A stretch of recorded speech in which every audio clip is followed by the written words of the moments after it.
এখন এই যে বাজারে যাচ্ছি, 10টা বেজে গেছে, এখন বাজারে যাচ্ছি, আজকে রবিবার, তো বাজারে যাই। সো হ্যালো এভরিওয়ান, দেখো আমি বাজারের উদ্দেশ্যে বেরিয়ে পড়েছি। আজকে রবিবার তাই বেরিয়ে পড়লাম। প্রত্যেক সপ্তাহে একদিনই রবিবার করে বাজারে আসি, তাই সাইকেলটা নিয়ে বেরিয়ে পড়লাম আমার 4 চাকা নিয়ে।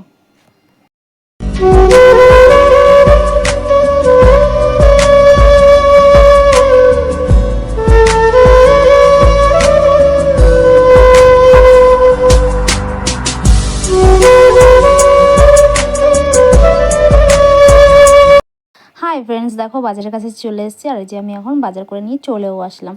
বাজার করে নিয়ে আসলাম, এই যে দেখো ঘি নিয়ে এসেছি, চাল কুমড়ো নিয়ে এসেছি, টমেটো এনেছি, আলু এনেছি, আমার ছেলে রং পেন্সিল শেষ হয়ে গেছে, রং পেন্সিল নিয়ে এসেছি, মুড়ি নিয়ে এসে ঘরে আর কি যা যা লাগে। আর ঘরে মোটামুটি সবজি চিচিঙ্গা ছিল, পটল ছিল, ভেন্ডি ছিল, আর অনেক কিছু ছিল। তবু বাজারে গেলে তো মন মানে না, তাই না? বাজারে গেলে তো একটু সবজি নিতে ইচ্ছা করে। তারপর দেখো একটু চাল মানে বিরিয়ানি চাল নিয়ে এসে, আর মানে টুকিটাকি যা যায় না যে তোমার দেখে নাও।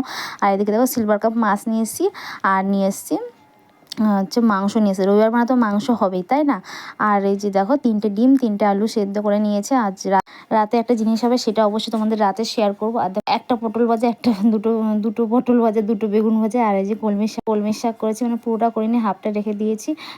মানে এক বেলার জন্য রান্না করেছি। আর আমি অল্প অল্প করেই করি, কারণ হচ্ছে একা মানুষ খায়, ওই জন্য অল্প অল্প করেই করি। নষ্ট করাটা আমার ভালো লাগে না, ওর জন্য অল্প করেই করি। আর জানো তো রান্না করতে করতে না খুব খিদে পেয়ে গেছিলো, কারণ ঘড়িতে বেজে গেছিলো 1:30টার বেশি বেজে গেছিলো। আর রবিবার হলেই না আমার খুব লেট হয়ে যায় রান্না বান্না করতে, তখন বাজারে যাই। এত পরিমাণে খিদে পেয়েছিলো, মাংসটা কষিয়ে তো জল ঢেলে দিয়ে আমি না হচ্ছে দিয়ে আমি কটা ভাত খেয়ে নিয়েছিলাম। আর ঘিটা যে এত সুন্দর, ঘিটা আমার না ঘিটার গন্ধটা এত ভালো, গন্ধটা শুকে আমার এত খিদে পেয়ে গেছিলো, ওই জন্য ঘি দিয়ে পটল ভাজা, বেগুন ভাজা, শাক ভাজা দিয়ে কটা ভাত খেয়ে নিয়েছি। দেখো আজকে আমি এই যে আজকে ডিম সিদ্ধ, এটা রাতের জন্য দেখাবো। আর সকলকে শুভ দুপুর। আমি কী কী রান্না করলাম দেখে নাও। আমি আজকে কাজকর্ম সেরে নিয়ে অনেক লেট হয়ে গেল।